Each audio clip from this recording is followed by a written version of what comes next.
শুভ সকাল। আমাদের পর্তুগালের সকালটা দেখেন কত সুন্দর। এখনো সূর্য ওঠে নাই। ফজরের নামাজ পড়ে বের হইলাম।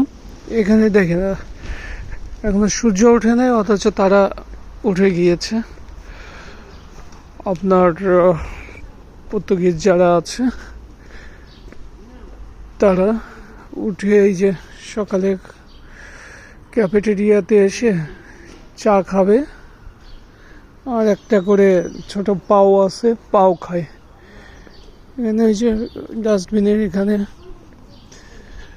তারা আসলে অনেক কিছু খোঁজাখুঁজি করে, যদি কিছু পায় প্রয়োজনীয় কিছু, যাদের প্রয়োজন নেই তারা ফেলে দেয়, আর যাদের প্রয়োজন থাকে তারা এসে আবার সেইগুলো নিয়ে নেয়।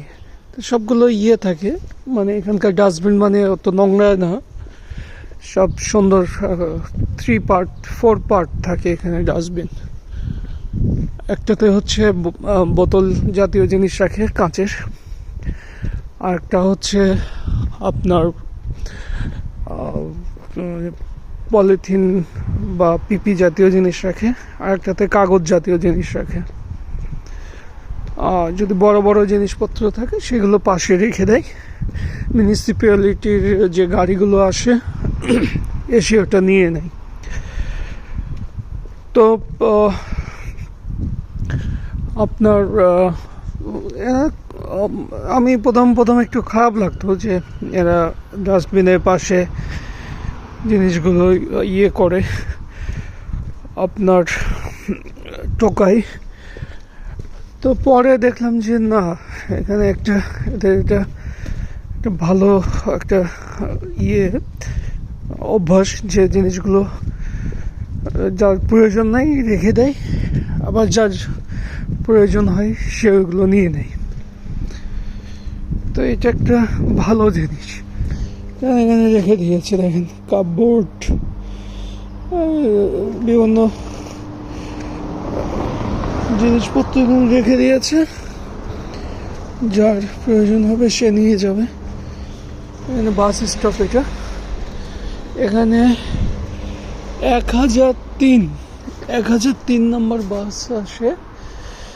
চাচি একটা অপেক্ষা করতেছে। গাড়িগুলো খুব সুন্দরভাবে পার্কিং করে রাখা। এই রাস্তাগুলো দিয়ে হাঁটতে আমার একটু হয়,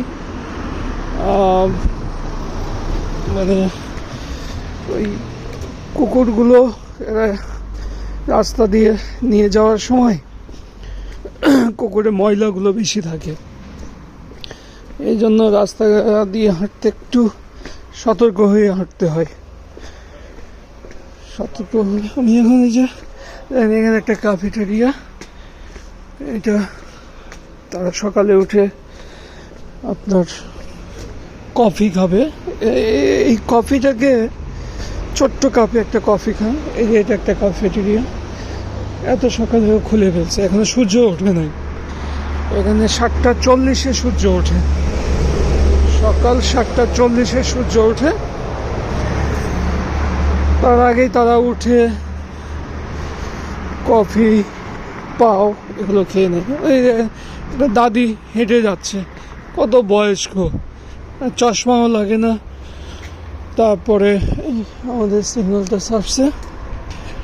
এখানে একটা পার্ক আছে, সুন্দর পার্ক। এই পার্কটা এত সুন্দর, আমার কাছে খুব ভালো লাগে। বড় লম্বা। পার্কে আবার হাঁস, বিভিন্ন প্রজাতির হাঁস এসে এখানে ছোট একটা ড্রেনের মতো আছে, লেক বলা চলে না, ড্রেনের মতো, ওখানেই থাকে তারা, সব সময় থাকে